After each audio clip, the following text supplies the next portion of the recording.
Cette année-ci, on va être beaucoup plus vigilant, donc c'est maintenant qu'on va commencer d'ailleurs à piéger. Il faut continuer à piéger, parce que si même c'est 10 individus qui sont retirés d'un nid, c'est 10 individus qui apporteront un peu moins à manger.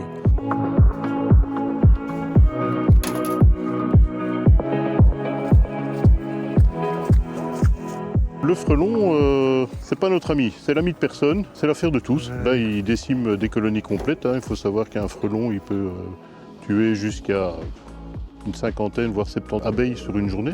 Le frelon asiatique, on ne sait pas le louper. D'abord, il est impressionnant, il est quand même assez gros. Il est noir. Sur le bout de la queue, vous aurez une grosse bande jaune. Et il a les bouts des pattes jaunes.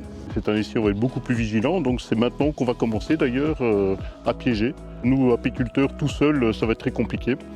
Donc avec l'aide de l'environnement, de la commune, de la province, chaque citoyen a la possibilité de se procurer des pièges donc, qui ressemblent à ceci. Donc c'est simplement un couvercle que l'on peut adapter sur un pot. Voilà, ils sont sélectifs. Je vais remplir ici les 2 flacons d'attractif qui se composent de vin blanc, de grenadine et de bière. Mettre un morceau d'éponge dedans. Ça fait une petite surface. L'insecte peut se poser et repartir par les trous, sauf le frelon qui lui restera dedans. On met à disposition un piège et il faut rendre des données.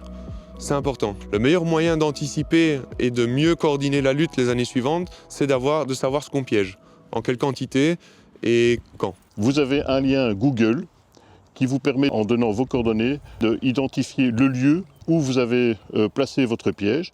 Et un même lien qui vous permet également de signaler ce que vous avez piégé. Ensuite, celles qui ont échappé à nos pièges vont aller faire des petits nids primaires.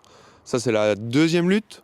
Ça va arriver, on va dire, à partir du mois de fin mars, début avril. Vous allez voir des petites boules, ça commence par une petite balle de tennis. Et bon, ça va un peu gonfler, quoi.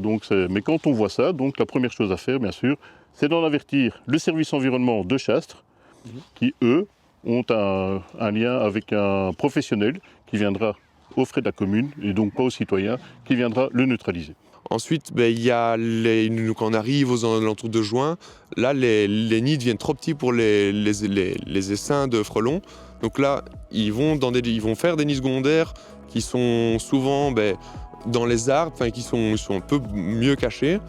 Et c'est ça qui crée les gros problèmes en apiculture. Lorsque vous repérez un nid secondaire, la première chose à faire, c'est également de prévenir le service environnement en leur donnant l'adresse, le lieu où il se situe exactement, et plus ou moins estimer à quelle hauteur il se situe.